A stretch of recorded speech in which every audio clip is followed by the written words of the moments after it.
Hello YouTube, another video from your friendly Handyman. It's gonna be on a water faucet that's shooting wild.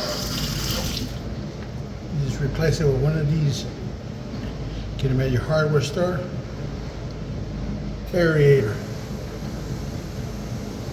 Just buy the ones that have the thread or the inside. Just twist it on, has the filter, filters off anything that's tight. Nice and beautiful.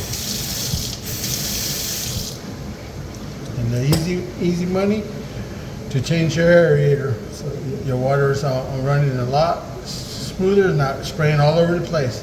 If you like videos like this, like and subscribe, and I'll be sharing some more of my handyman wisdom.